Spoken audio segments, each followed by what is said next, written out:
हर बार अंधेरा होने से पहले ये आदमी अपने घर के दरवाजे पर अल्कोहल छिड़कता है। घर लौटते ही वह सबसे पहले अपने कुत्ते को साफ करता है।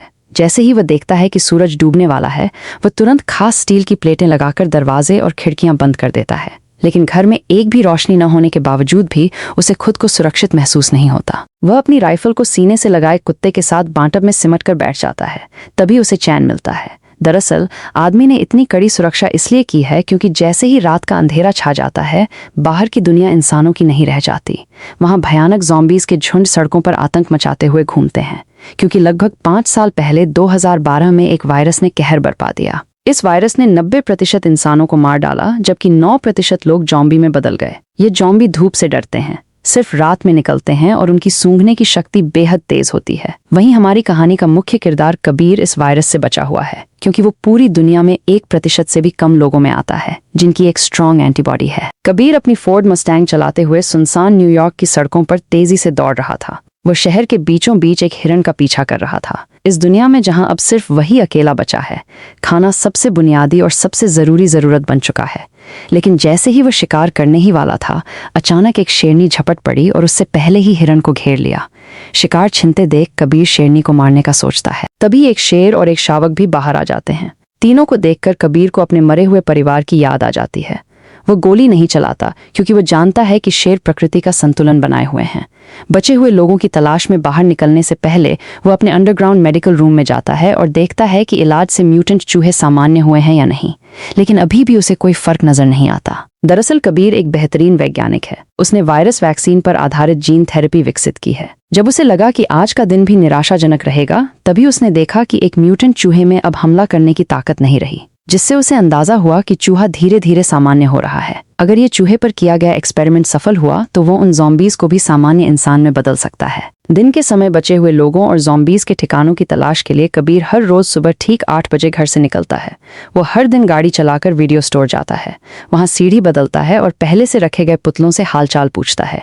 ये देखकर कोई कल्पना भी नहीं कर सकता है कि कोई इंसान कितना अकेला हो सकता है कि उसे पुतलों को दोस्त बनाना पड़े। वह अपने द्वारा गए हर स्थान को नक्शे पर चिन्हित करता है और उन जगहों पर खाना और ज़रूरी सामान इकट्ठा करता है। अन्य बचे हुए लोगों की तलाश में वह हर दिन ठीक दोपहर 12 बजे रेडियो पर कॉल करता है और चमत्कार की उम्मीद में गाड़ी चलाकर घाट तक पहुंचता है। लेकिन पूरे 3 साल बीत गए, उसे कभी कोई जवाब नहीं मिला। अकेलेपन को कम करने के लिए कबीर दोपहर में एंटरप्राइज एयरक्राफ्ट कैरियर पर जाता है और एक विमान पर खड़े होकर गोल्फ खेलता है। लेकिन इसी दौरान उसके कुत्ते ने कुछ अजीब देखा। दूर कहीं हलचल हो रही थी। कबीर तुरंत राइफल उठाता है, स्कोप से देखता है और पाता है कि वो एक हिरन है। वो बिना देर किए कुत्ते को लेकर शिकार पर निकल पड़ता है। लेकिन तभी एक बुरी घटना घट जाती है। हिरन इधर उधर भागते भागते गलती से एक बंद जगह में फंस जाता है और घबराकर इमारत के अंदर घुस जाता है। शायद कुत्ते को बहुत समय से मांस नहीं मिला था, इसलिए वो भी बिना डरे उसके पीछे इमारत में घुस जाता है।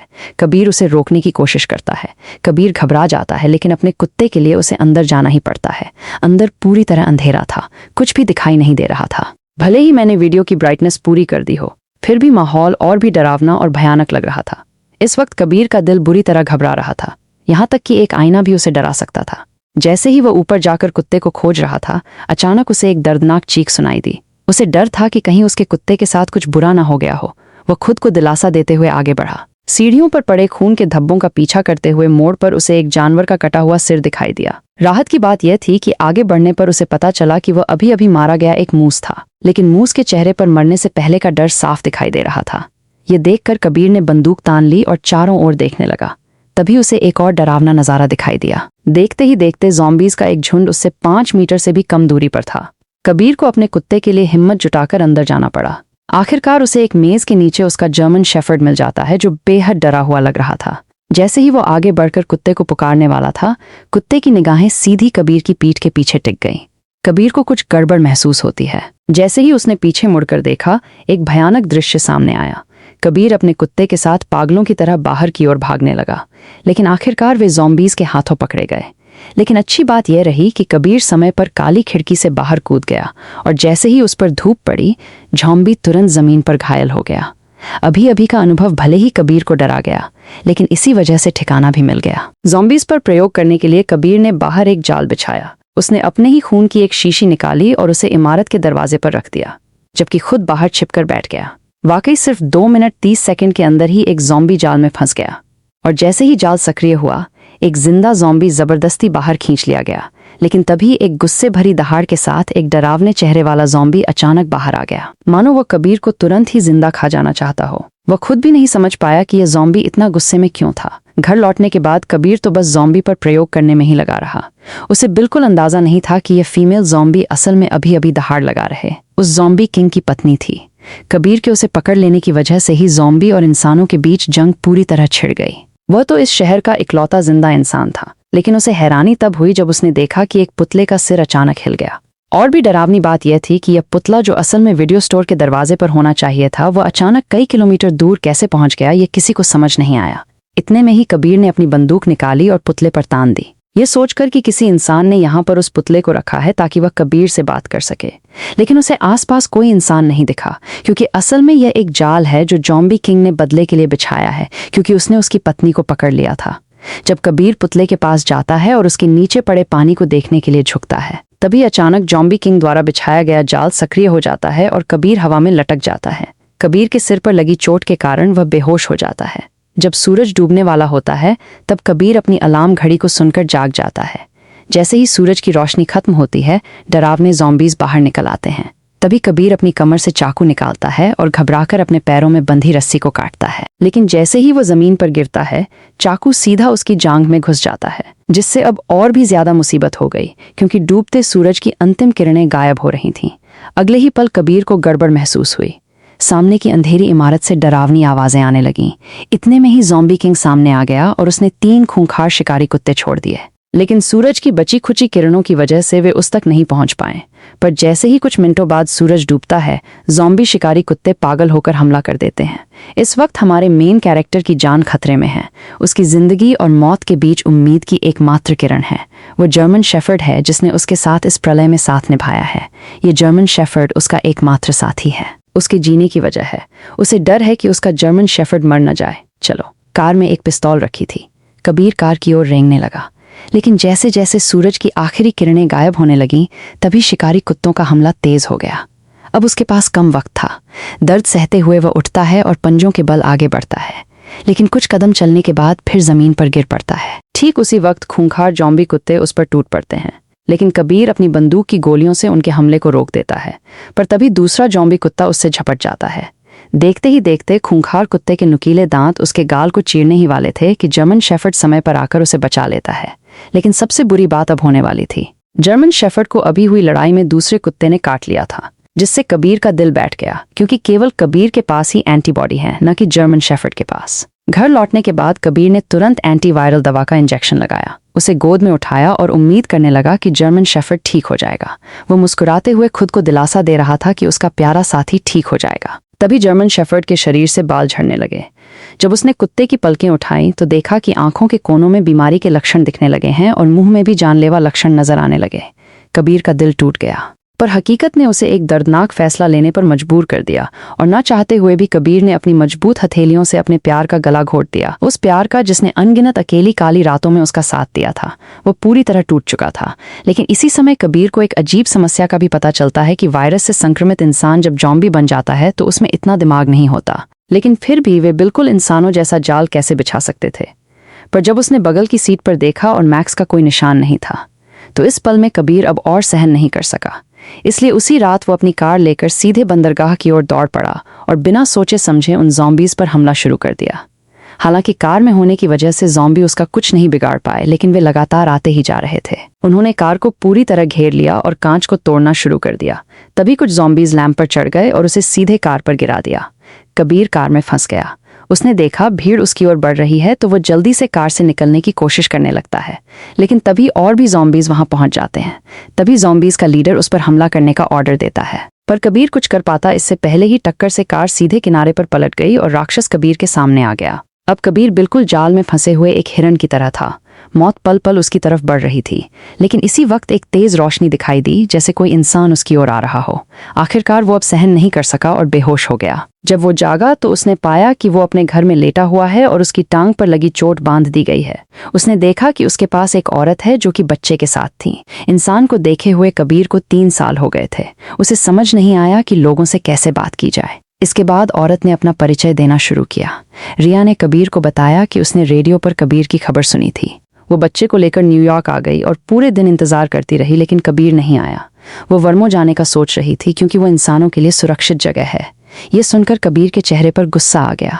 उसने रिया को बताया कि यहाँ कहीं भी सुरक्षित जगह नहीं है, पूरा अमेरिका तबाह हो चुका है।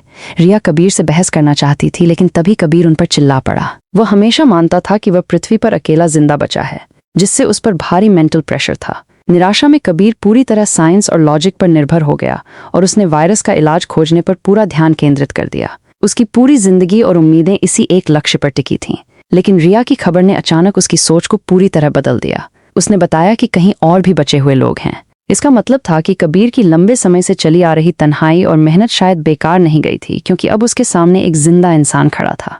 कबीर अपने कमरे में अपनी सोच और भावनाओं से काफी देर तक जूझता रहा। आखिरकार उसने हकीकत स्वीकार की और कमरे से बाहर निकल आया। रिया ने कबीर को समझाया कि वे उसके साथ क्वारंटीन जोन चलें, पर कबीर ने साफ साफ मना कर दिया था। उसने कहा कि वह यहाँ से बिल्कुल नहीं जाएगा। इसके बाद रिया कबीर की लैब में पहुंची। जब उसने बर्फ में लेटी उस फीमेल ज़ॉम्बी को देखा तो वह अपनी आंखों पर यकीन नहीं कर पाई और उसने कबीर से पूछा कि क्या वह सच में इस ज़ॉम्बी को ठीक कर सकता है। इसके बाद रिया ने दीवार पर सैकड़ों ज़ॉम्बीज़ की तस्वीरें देखीं।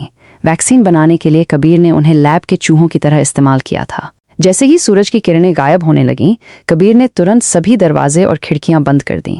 रिया ने फिर कबीर को क्वारंटीन जोन चलने के लिए मनाने की कोशिश की, लेकिन कबीर कुछ जवाब दे पाता उसे पहले ही बाहर से जोरदार हलचल सुनाई दी। जब उसने छोटी खिड़की खोली और देखा तो पाया कि एक बड़ी भीड़ में ज़ॉम्बीज़ उसके घर की ओर बढ़ रहे थे। कबीर अपनी आंखों के सामने का दृश्य देखकर यकीन नहीं कर पा रहा था। उसने तो हमेशा अपनी गंध को छुपाने की पूरी कोशिश की थी, लेकिन फिर भी एक बड़ी भीड़ में ज़ॉम्बीज़ ने उसके ठिकाने का पता लगा लिया था।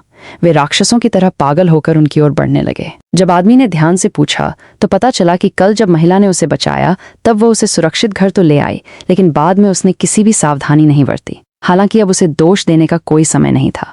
कबीर ने तुरंत आसपास की सारी तेज लाइटें जला दी, लेकिन हैरानी की बात यह थी कि जो ज़ॉम्बीज़ आमतौर पर रोशनी से डरते थे, वे इस बार अचानक बहुत चालाक हो गए थे। सभी स्ट्रीट लाइटें नष्ट करने के बाद वे आदमी की ओर तेजी से बढ़ने लगे। डरे हुए कबीर ने तुरंत दूसरी सुरक्षा व्यवस्था शुरू की और एक ही बार में आसपास के सभी बम सक्रिय कर दिए। जब कबीर ने दोबारा देखा तो पाया कि सभी ज़ॉम्बीज़ बम धमाकों में मारे जा चुके थे, लेकिन जैसे ही वो रिया को पुकारने लगा तो कोई जवाब नहीं मिला। तभी वो उसे ढूंढने ऊपर की ओर गया। ठीक उसी पल एक ज़ॉम्बी उस पर हमला कर देता है। वो उसे कसकर पकड़ लेता और सीधे जमीन से उठाकर मेज पर फेंक देता है। असहाय कबीर बेरहमी का शिकार बनता है। जैसे ही ज़ॉम्बी सोचता है कि कबीर मर चुका है, तब उसे पता नहीं होता कि वो अब तक नाटक कर रहा था। वो मौका पाकर पेचकस उठाता है और ज़ॉम्बी पर वार कर देता है, लेकिन यह वार उसे कोई नुकसान नहीं पहुंचाता। ज़ॉम्बी उसे उठाकर नीचे फेंक देता है। अब जैसे ही ज़ॉम्बी किंग गुस्से में उसकी तरफ गुर्राता है, तभी कबीर जल्दी से पास से एक राइफल उठा लेता है, पर ज़ॉम्बी ऐसे भाग जाता है जैसे उसे पता हो कि इंसानी हथियार कितने खतरनाक होते हैं। कबीर इधर उधर निशाना साधता है, लेकिन ज़ॉम्बी सीधे दीवार के पीछे छिप जाता है। इसलिए कबीर तुरंत गैस सिलेंडर पर निशाना साधकर गोली चला देता है। विस्फोट से ज़ॉम्बी सीधे बाहर जा गिरता है, लेकिन फिर भी उसे ज्यादा चोट नहीं लगती, जिसके बाद वो सीढ़ियां चढ़कर वहां से गायब हो जाता है। जब कबीर उसका पीछा करता है तो पाता है कि वो खिड़की से कूदकर बाहर भाग गया है। कबीर जल्दी से घर के अंदर औरत को ढूंढने जाता है, लेकिन देखता है कि कमरे में एक दूसरा ज़ॉम्बी है और औरत और बच्चा डर के मारे अलमारी के नीचे छिपे हुए हैं। कबीर ने उन्हें इशारा किया कि वे बिल्कुल भी आवाज ना करें। वह पिस्तौल से ज़ॉम्बी को खत्म करने की तैयारी कर रहा था, लेकिन तभी ज़ॉम्बी ने उन्हें देख लिया। दोनों को नुकसान न पहुंचे, इसके लिए कबीर को मजबूरी में हिम्मत करके अंदर घुसना पड़ा। तभी उसने उस पर गोलियां चला दी, लेकिन अचानक बाहर से तेज आवाज सुनाई दी। जब कबीर ने दरवाजा खोला तो ज़ॉम्बी किंग उसकी ओर दहाड़ रहा था। असल में वो अभी और लोगों को बुलाने गया था। इससे भी डरावनी बात यह थी कि अब उनका हमला सिर्फ तोड़फोड़ नहीं बल्कि पूरी प्लानिंग के साथ था। कबीर ने खिड़की के बाहर ज़ॉम्बी के सरदार को देखा तो उसके मन में बेचैनी उठी, क्योंकि ज़ॉम्बी सिर्फ जानवरों जैसे जीव नहीं लग रहे थे बल्कि उनमें दिमाग भी था। तीनों जल्दी से तहखाने में भागे। तभी कबीर ने मैनडोर को अच्छी तरह से बंद कर दिया और रिया बच्चे को लेकर लेप में छिप गई। लेकिन तभी उसने एक चमत्कारी दृश्य देखा और तुरंत कबीर को बुलाया। असल में कबीर द्वारा बनाई गई वैक्सीन असर दिखा रही थी और ज़ॉम्बी किंग की पत्नी धीरे धीरे इंसान में बदल रही थी। लेकिन तभी ज़ॉम्बी अंदर घुस आए। तभी कबीर ने जल्दी से कांच का दरवाजा बंद कर दिया। कबीर इन ज़ॉम्बीज़ को बताना चाहता था कि वह सभी ज़ॉम्बीज़ को फिर से इंसान बना सकता है। लेकिन इस समय ज़ॉम्बीज़ की नज़र में कबीर खुद भी तो एक भयानक ज़ॉम्बी ही था, क्योंकि वो न केवल समय समय पर उनके साथियों को पकड़कर उन पर प्रयोग करता है, बल्कि इस बार तो उसने ज़ॉम्बी किंग की पत्नी को भी अगवा कर लिया। जिससे ज़ॉम्बीज़ की पूरी सेना गुस्से से उबल पड़ी। जैसे जैसे ज़ॉम्बी किंग लगातार कांच के दरवाजे को धक्का मार रहा था, वैसे वैसे दरवाज़ा धीरे धीरे टूट रहा था। इसी वक्त कबीर को अपनी हालत का एहसास हुआ। जब वो अनजाने में इधर उधर देख रहा था, उसकी नज़र औरत की गर्दन पर बने तितली के निशान पर पड़ी। तितली को देखते ही उसे ऐसा लगा जैसे उसे सब कुछ समझ आ गया हो। वो तुरंत एक कंटेनर उठाता है और ज़ॉम्बी किंग की पत्नी के शरीर से सीरम निकाल लेता है, क्योंकि उसका ब्लड एक वैक्सीन की तरह था, मतलब वो एंटीबॉडी क्रिएट कर सकता था। इसलिए वो सीरम निकालकर महिला और बच्चे को सुरक्षित अंडरग्राउंड रास्ते में भेज देता है और सीरम महिला को सौंपने के बाद वो उसका गेट बंद कर देता है। तभी ज़ॉम्बी किंग ने कांच को तोड़ दिया। ठीक उसी पल कबीर ने ग्रेनेड का पिन खींचकर सीधे ज़ॉम्बीज़ के झुंड की ओर दौड़ लगा दी। और यहीं पर यह शानदार मूवी खत्म होती है। वैसे मुझे बताओ, तुम्हें ये मूवी कैसी लगी? अगर अच्छी लगी हो तो अपने दोस्तों के साथ इसे शेयर करो और वीडियो को लाइक करके चैनल को सब्सक्राइब कर लो।